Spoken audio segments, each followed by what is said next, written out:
Supplementary voter লিস্টে যাদের নাম ডিলেক্ট হয়ে গেছিল, যারা ট্রাইব্যুনালে আপিল করেছিলেন, সেই আপিলের মধ্যে রাজ্যে আজকে দ্বিতীয় সাপ্লিমেন্টারি ভোটার লিস্ট প্রকাশিত হয়েছে এবং দ্বিতীয় সাপ্লিমেন্টারি ভোটার লিস্টে 1474 জনের নামের নিষ্পত্তি হয়েছে এবং 1474 জনের মধ্যে 1468 জনের নাম বৈধ ভোটার হিসেবে ফিরে এসছে এবং 6 জনের নাম বাতিল হয়েছে।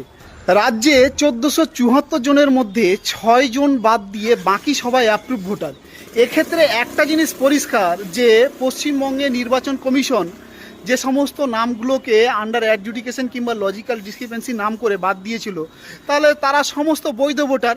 এর মধ্যে 27 লক্ষ মানুষ যাদের এই মুহূর্তে ট্রাইব্যুনাল কোর্টে আপিল করেছিলেন, তাদের নামগুলোকে নিষ্পত্তি না করে কিংবা দেখা গেল তাদের নামগুলোকে মানে বৈধ ভোটার হিসেবে চিহ্নিত না করে পশ্চিমবঙ্গে যে এই যে ভোটের মরশুম চলছে কিংবা ভোটের নামে যে একটা খেলা খেলছে, সত্যি আজকে আমি আইনজীবী হিসেবে বলতে চাই এটা গণতন্ত্রের লজ্জা। এমনকি পিপুল রিপ্রেজেন্টেশন অ্যাক্ট 1950 সেই অ্যাক্টটাকে পুরোপুরি ভায়োলেশন করে নির্বাচন কমিশন আজকে গণতন্ত্রের নামে সাধারণ মানুষের আজকে সেই গণতন্ত্র হরণ করে নিয়েছে এবং সাংবিধানিক অধিকার হরণ করে নিয়েছে। এবং যারা ডি ভোটার এই মুহূর্তে যাদের নাম ডি ভোটার করে রেখেছে, সত্যি আজকে প্রমাণিত যে এটা তাদের ইচ্ছাকৃত ডি ভোটার করে রাখা এবং মানুষকে যাতে ভোট দানে বিরত রাখা যায় এবং মানুষের যাতে ভোটাধিকার কেড়ে নেওয়া যায় তার জন্য একটা চক্রান্ত। তবে যারা এই চক্রান্ত করেছেন তাদের উদ্দেশ্যে বলতে চাই যে ভারতবর্ষের ইতিহাস আপনাদের কখনো ক্ষমা করবে না কিংবা সাধারণ মানুষ কখনো ক্ষমা করবেন না।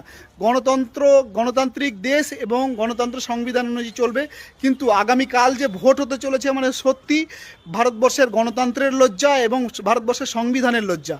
এবং যারা এই খেলায় যুক্ত তাদেরকে ধিক্কার জানায়। এবং আরেকটা যেটা পরিষ্কার বলতে চায় যে মানুষকে এইভাবে রাতের ঘুম উড়িয়ে দিয়ে মানুষকে মৃত্যুর মুখে ঠেলে দিয়ে এই যে অভিশপ্ত জীবন যে সমস্ত মানুষ পালন করছে, বিশেষ করে যাদের নাম এই মুহূর্তে ডি ভোটার হয়ে গেছে, তাদের যে গণতন্ত্রের হরণকারী যারা আছেন কিংবা দেখা যাদের গণতন্ত্র হরণ করে নিয়েছেন, তারা ভবিষ্যতে তাদেরকে এই মানুষগুলো ক্ষমা করবে না এবং ইতিহাস ক্ষমা করবে না এবং ভারতবর্ষের গণতন্ত্র ক্ষমা করবে না।